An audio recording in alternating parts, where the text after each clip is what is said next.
Namaste. Myself K K Pandey. Here I am with you for your biology topics. Today's topic is respiration.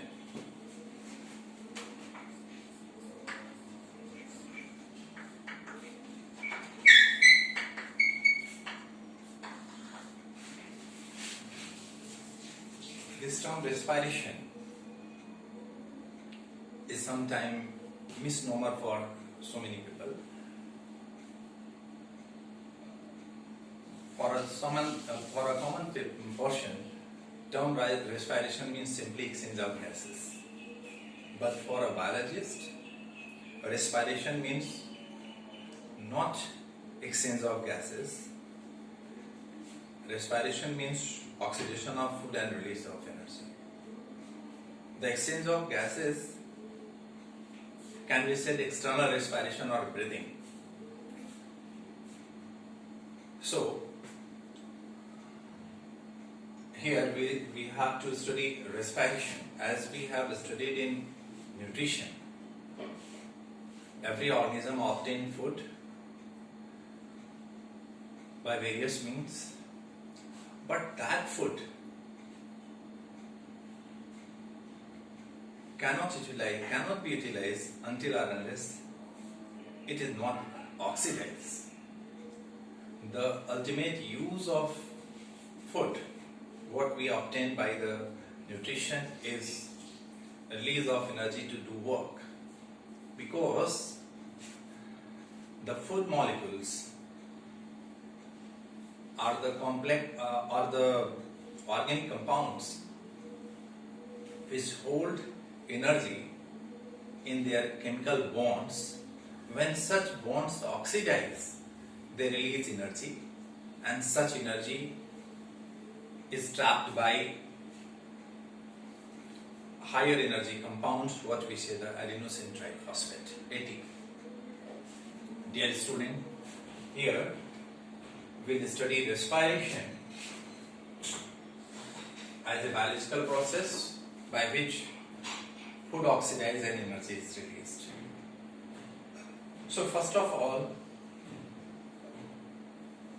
we will study two basic types of respiration. Here respiration means cellular respiration, the process by which food oxidizes, organic food oxidizes within the cell and energy is liberated. So there are two basic types of respiration, aerobic and anaerobic. Two basic types are aerobic respiration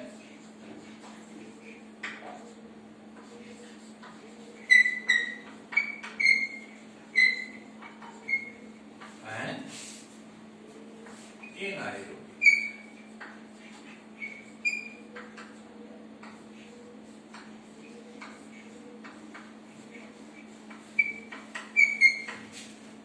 Anaerobic means the respiration in which oxygen is absent, means the process in which food oxidizes in absence of oxygen is anaerobic respiration, and the process in which oxygen is present to oxidize food is called the aerobic. First of all, I shall explain you about the anaerobic respiration, then I shall come over the aerobic. So what happens in anaerobic respiration? Glucose, that is C6H12O6, first breaks into 3 carbon compound. This is 6 carbon compound glucose. This breaks into 3 carbon compound pyruvic acid.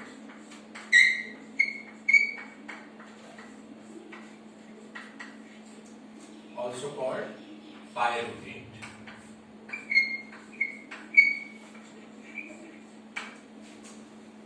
Also called pyruvate. This is 3 carbon compound, and this process is called glycolysis.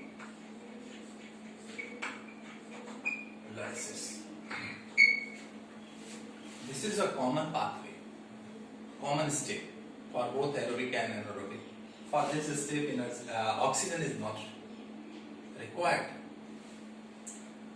But after this pyruvic acid, if oxygen is not available, then this pyruvic acid may breaks into ethyl alcohol, C2H5OH, also called ethanol. This is 2-carbon compound. In yeast,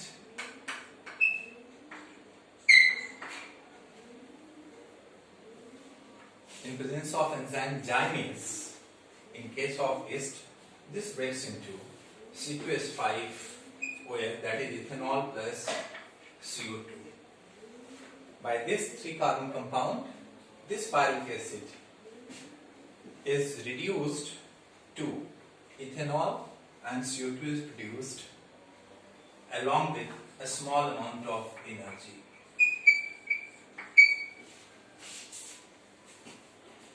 So this happens in yeast. Yeast is unicellular fungi. This is also called fermentation. Students, when anaerobic respiration occurs in microbes, term fermentation is also gives.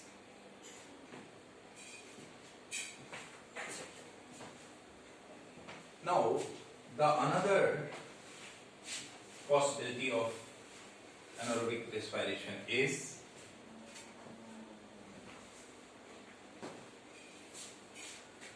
this 6-carbon compound glucose breaks into pyruvic acid by the process of glycolysis, and by this pyruvic acid 3-carbon compound like lactic acid C3H6O3 called lactic acid is produced. This lactic acid is generated in our muscle cell.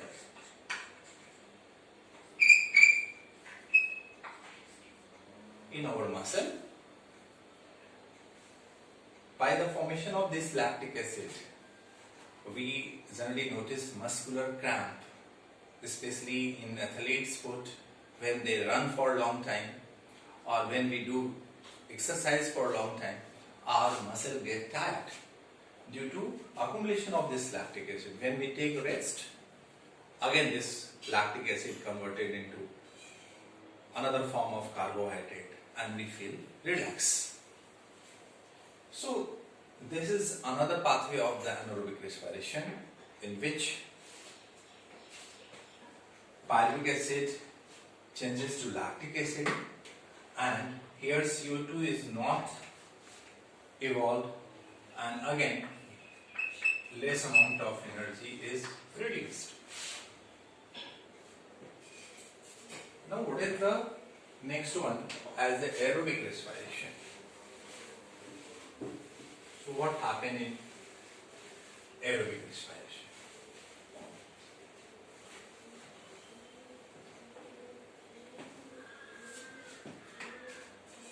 In aerobic respiration, this glucose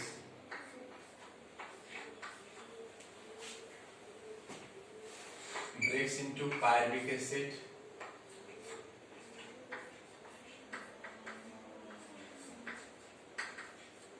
which is 3-carbon compound. By 1 molecule of glucose, how many molecules of pyruvic acids are possible? 2, because this is 3-carbon compound. 3, 2 are 6. So 2 molecules of pyruvic acids are possible by 1 molecule of glucose. When oxygen is present, this was the glycolysis.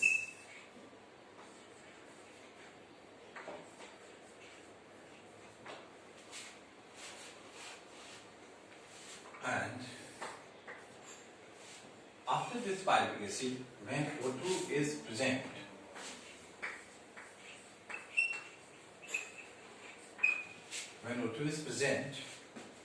inside the mitochondria by the Krebs cycle in mitochondria. Process is the Krebs cycle. This pyruvic acid or pyruvate breaks in, completely oxidized into Cu2 plus H2O. So 3 carbons oxidize and 3 CO2 and 3 H2O possible by one molecule, and if glucose you will calculate from the glucose, this would be 6 CO2 and 6 H2O and comparatively more energy is synthesized. So now we can summarize the various routes possible after the breakdown of glucose, oxidation of glucose by both aerobic and anaerobic. So altogether it would be 3 possible routes. So please let me explain and note down what are that 3 various steps. So by glucose, pyruvic acid, 2 molecules of pyruvic acid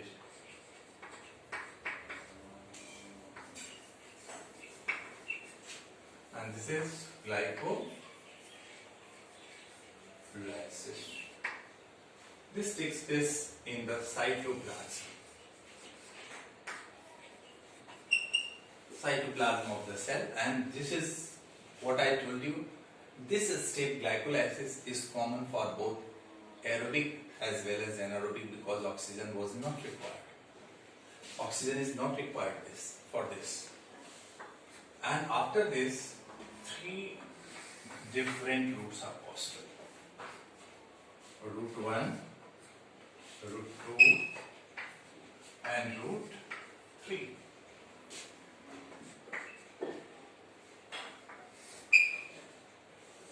By first route, in yeast,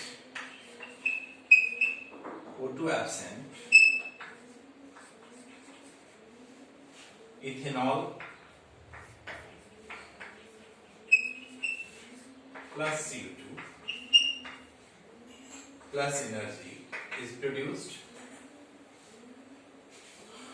By second route, again O2 is absent in case of our muscle cells. Especially which muscles? Skeletal muscles, because such muscles are the voluntary muscles and can walk speedily. So, in absence of oxygen, our muscle cells synthesize 3 carbon compound, that is lactic acid. Here again a small amount of energy is synthesized and CO2 is not given out because this lactic acid itself is a 3 carbon compound like the pyruvic acid. And this, by the next one, third pathway route, when O2 is present in most of the plant and animal cells, this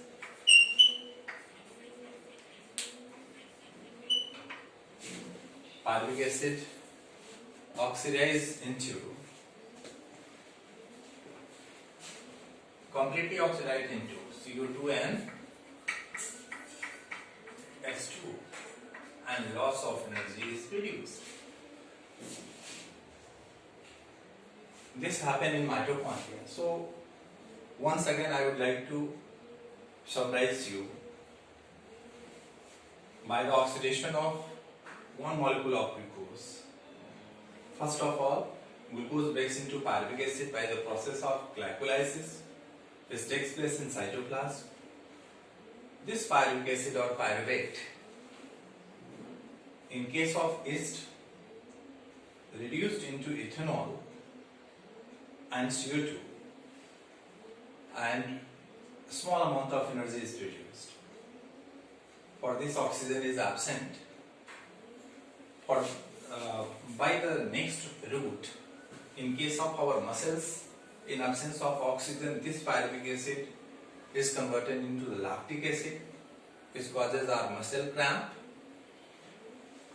And by the third pathway or third route, in presence of oxygen, what we say the aerobic respiration, this pyruvic acid completely oxidizes into CO2 and H2O and lots of energy produced. Now, how much energy is produced in aerobic and anaerobic? This is very important to know.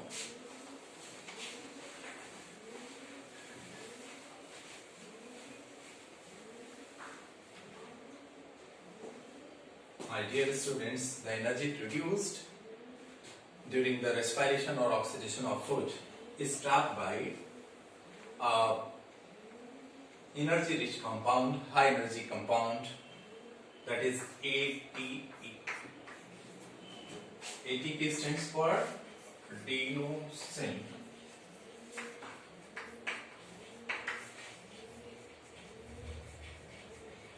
triphosphate. This ATP is made up of adenosine diphosphate plus phosphate.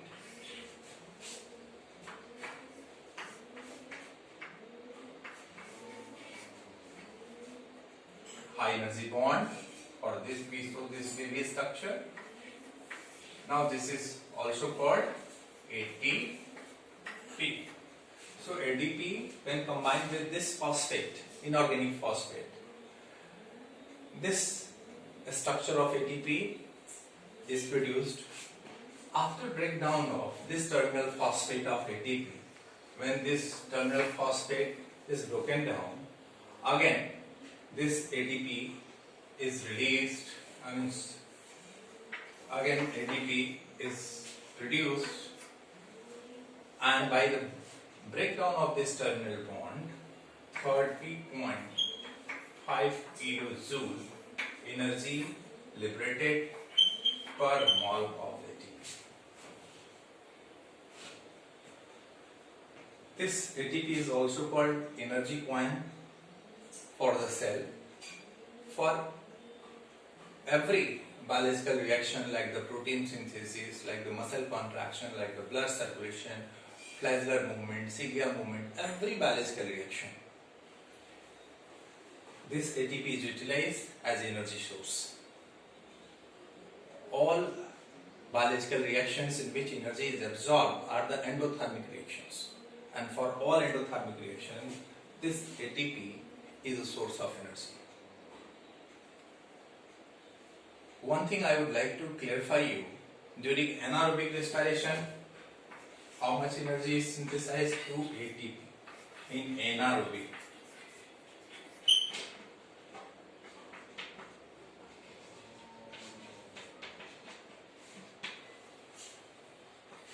And during aerobic respiration, how much energy is synthesized? 38 MB. So that's all for the process of cellular respiration. So again, before closing this video, I would like to emphasize you don't confuse between respiration and breathing. Here, respiration means cellular respiration and breathing means external respiration. So in next video, we'll talk about the breathing. Thank you very much.